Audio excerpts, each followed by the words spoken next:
keynote speaker for tonight's event, Kristin LaRose, Chief Nursing Officer at Rankin-Jordan Pediatric Bridge Hospital. Kristin's career has been driven by a passion to serve others, from her beginnings as a social worker in behavioral health to spending the last 25 years as a nursing leader in St. Louis.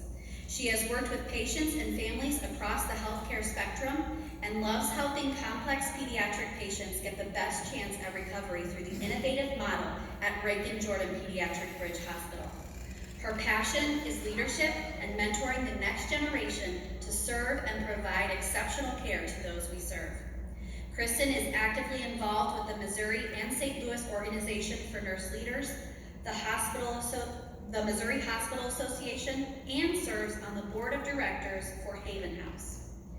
Kristin and her husband John enjoy spending time outdoors hiking, kayaking, biking, and playing golf. Kristin is an avid cook and loves to read and spend time supporting her local library. Please help me in welcoming our keynote speaker for tonight, Kristin LaRose.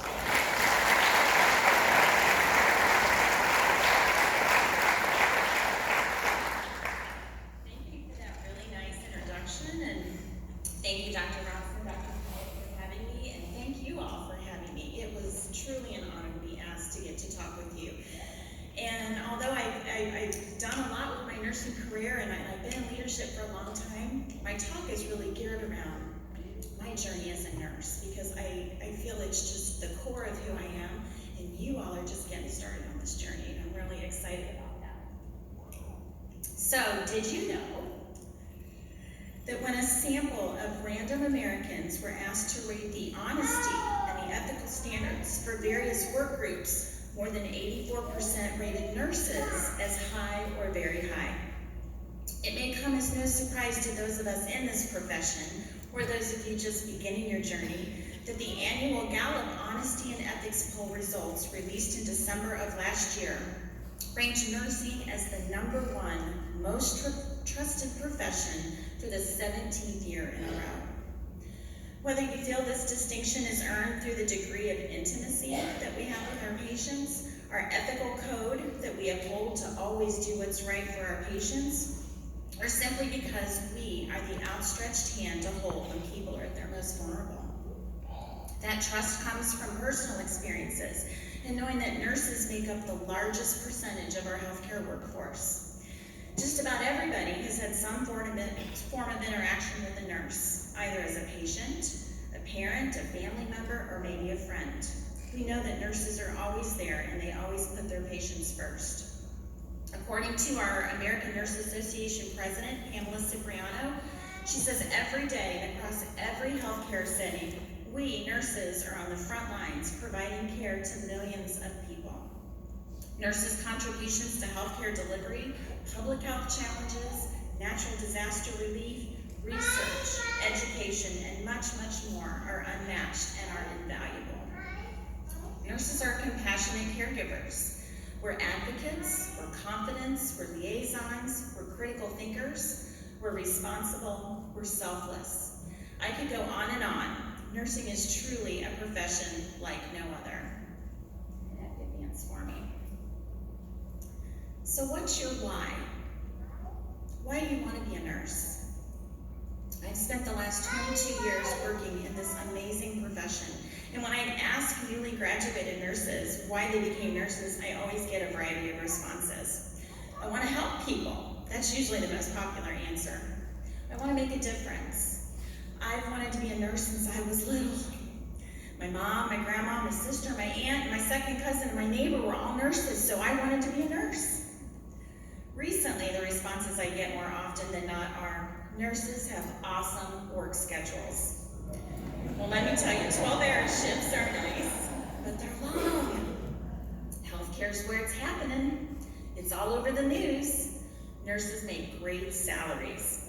Yes, but we still don't make as much as physicians. I hate to tell you that we don't. Or everyone knows there's a nursing shortage. I'll have a job for life. None of these are bad responses, and in fact, lately I really appreciate people's honesty. But I want to challenge each and every one of you to really think about your why. Nursing isn't just a job, it's a profession. It's a lifelong career. It's a set of skills that you will take with you for the rest of your life. You're about to join the most trusted profession in the United States. So throughout our few minutes together, I just want you to think about your why. Why'd you choose to be a nurse?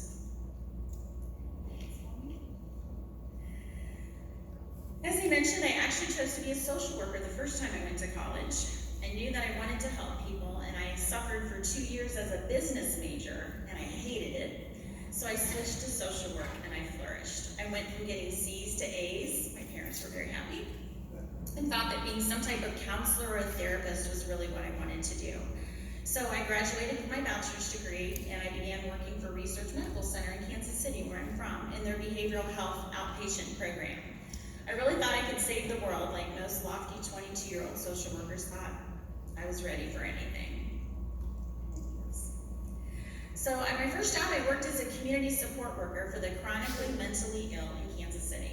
My patients had schizophrenia, bipolar disorder, OCD, eating disorders, sociopathic disorders. It was a big eye-opener for me. Here I was, a sheltered suburb girl working in a lower income area of Kansas City with the mentally ill. Let me just say that my parents were terrified. The good news was, though, that I loved my job. My patients were all wonderful human beings who didn't ask to become mentally ill. They lived with stigma, paranoia, the inability to hold a regular job, therefore forcing them to be on public assistance. They lived in public housing. They were on tons of medications, many of which had terrible side effects, and they were constantly going back and forth being admitted and discharged from the local hospitals each time their illness became unmanageable. They each had a story, skills and talents, and they just wanted to be treated with dignity and compassion. They taught me so much about what makes us who we are as individuals. Working in behavioral health really helped me to understand that the mind is only a piece of what makes us who we are, and as people, we're really the sum of 3 distinct parts. So again, we are made up of the mind, the body, and the spirit. And all of this in synergy is really what makes us who we are. And as nurses, we must focus on the patient as a person, and we have to remember all these facets that make them who they are as individuals. Our job as nurses is to try to make a connection with our patients. We want to develop a relationship with them. We want to find ways to touch these 3 areas that make us who we are. This is the essence of what we today call patient-centered care, and you're going to hear a lot about this as you go through your journey. Patients first in all parts of your practice.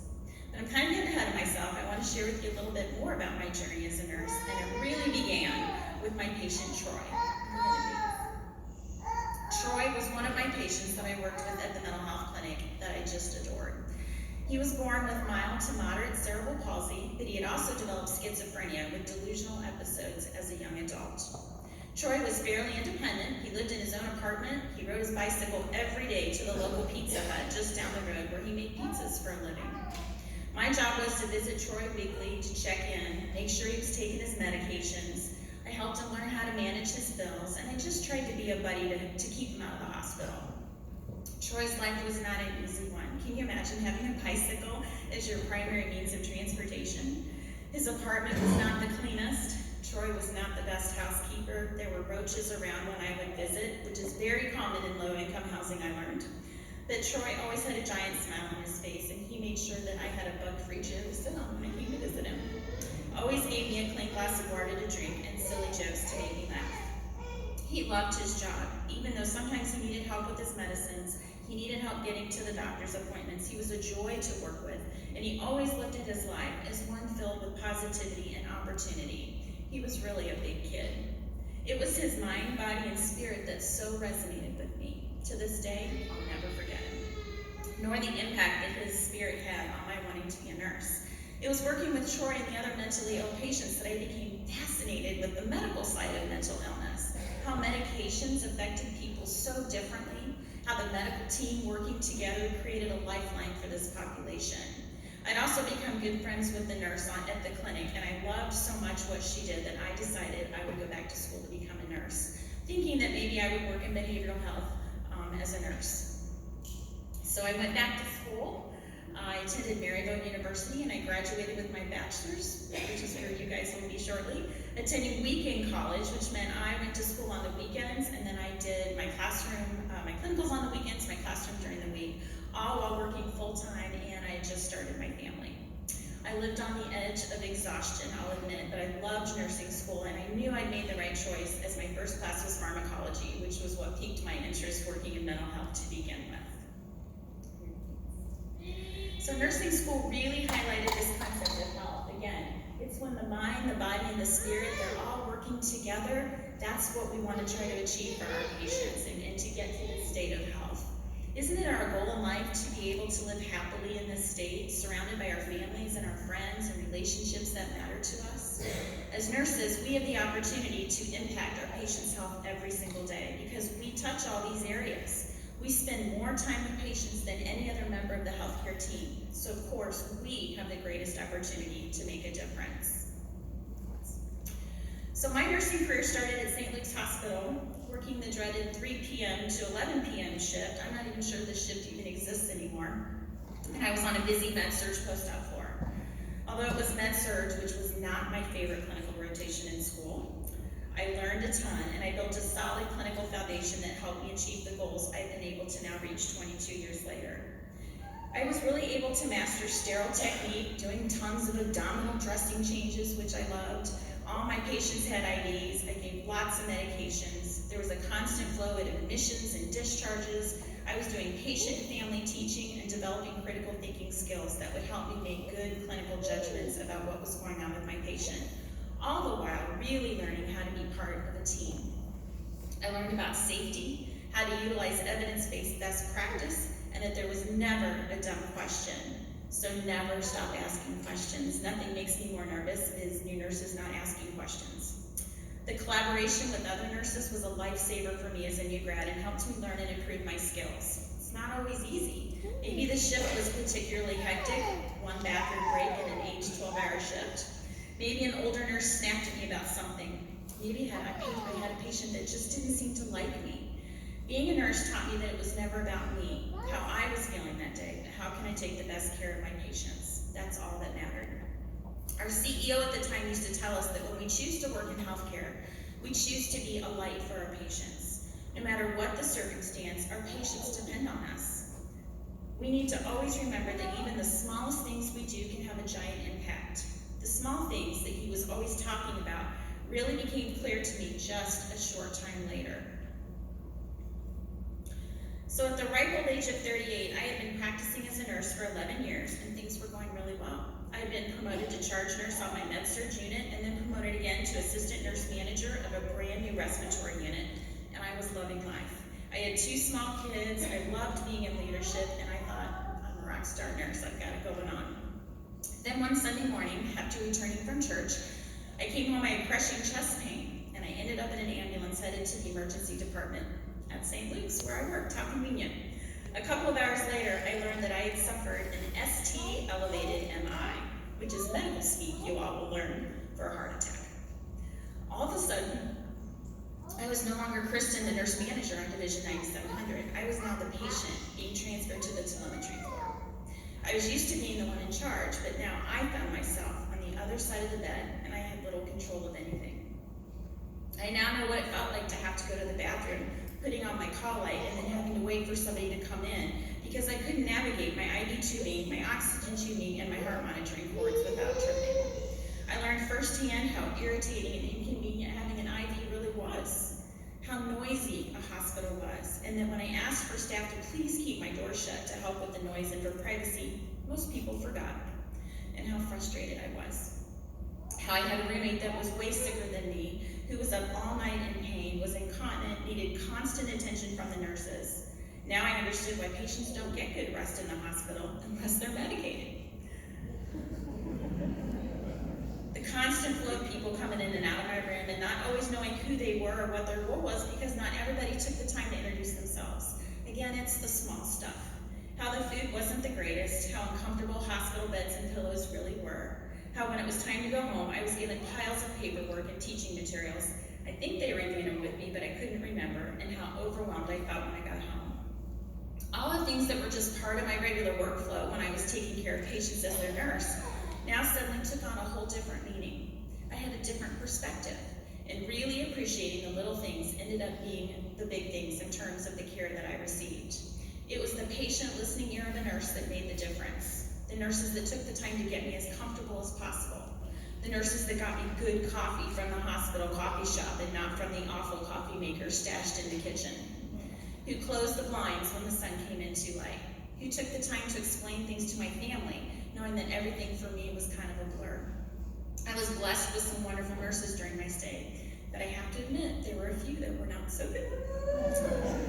I decided then and there that no matter where my career was going to take me, it was in those small moments with my best nurses that I became determined to always be one of the good ones. After many months, I was diagnosed with a couple of holes in my heart muscle that needed repair and that a blood clot had been able to pass through one of them, which had caused my heart attack. I ended up having them repaired at another hospital, and again, I had some good nurses and some not so good nurses. But I recovered quickly, and thankfully I've been fine ever since. The experience was not only an aha moment for me as a nurse, it was life-changing for me as a nurse leader. How we treat our patients is the single most important thing that we do. We are the ones that spend the most time with our patients. We have the greatest opportunity to connect with our patients and to be that light for them when they are most vulnerable, when they're most frightened. My experience was one that forever changed how I practiced as a nurse and helped me discover my passion for leadership. Fast forward to 2019, I eventually left St. Luke's to pursue a head nurse position at another hospital in town, which led to an administrator position and then pursuing my master's degree in nursing leadership. The past 3 years, I have been working as a chief nursing officer where I currently have my dream job as CNO at Rankin Jordan in Maryland Heights, where I get the privilege of helping to develop tomorrow's leaders, build strong nursing teams, and care for the sickest of the sick of pediatric patients.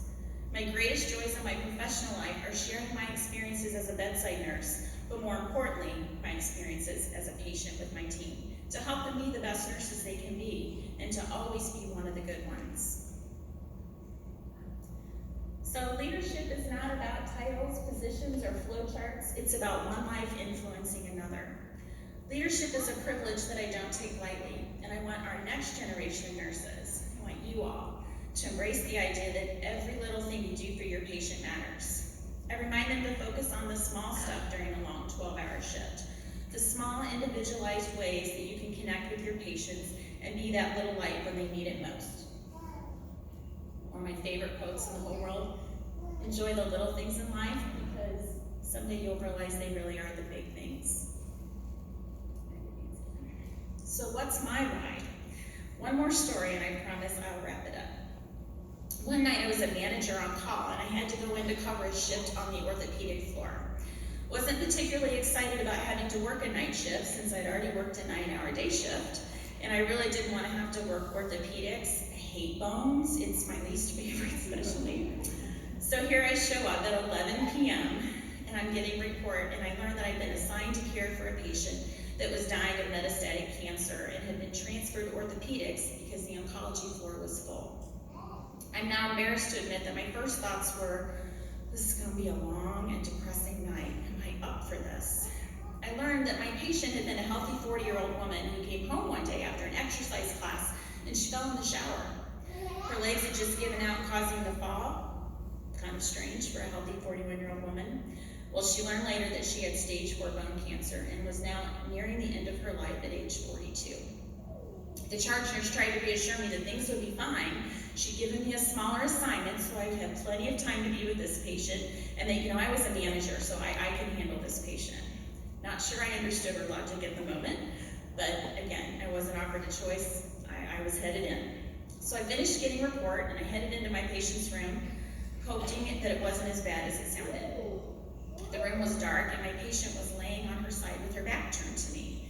I introduced myself and I started quietly chatting. Really, I think I was chatting to make me feel more comfortable in the situation, hoping that she would respond positively to my cheerfulness at 11 p.m. at night.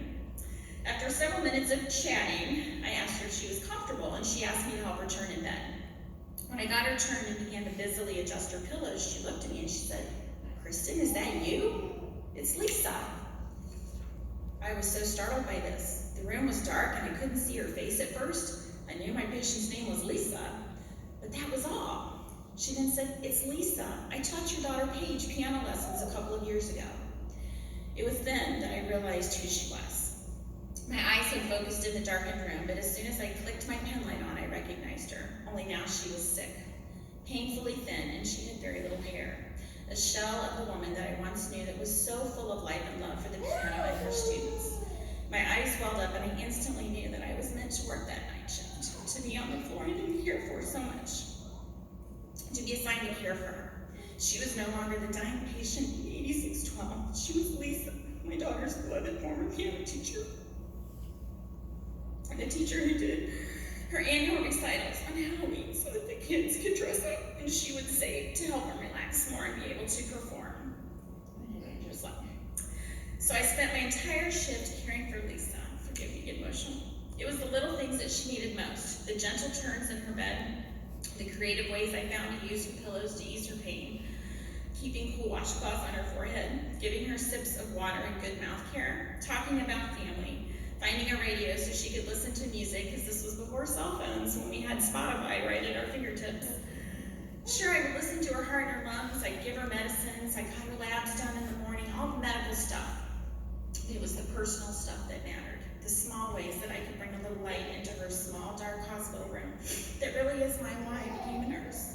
I will never forget her or that experience. She died just a couple of days later, and I'll always be grateful for those precious 8 hours that we spent together. So again, what is your why?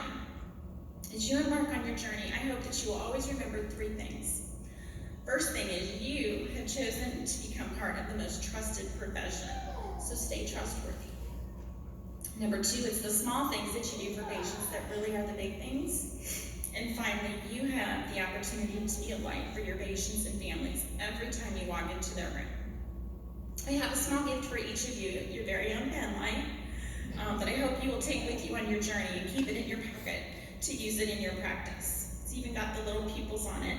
I hope every time you pull it out, whether you're checking your patient's pupils on the night shift, you're in a dark room trying to read your IV pump settings, you're trying to read the teeny tiny medication instructions that comes in a box of medicine that you have to give. I want you to always think about the symbolism that this light is. Just remember that you're their light, and I want you to always let your light shine brightly in all that you do with your patients and families. Thank you, good luck, and God bless you.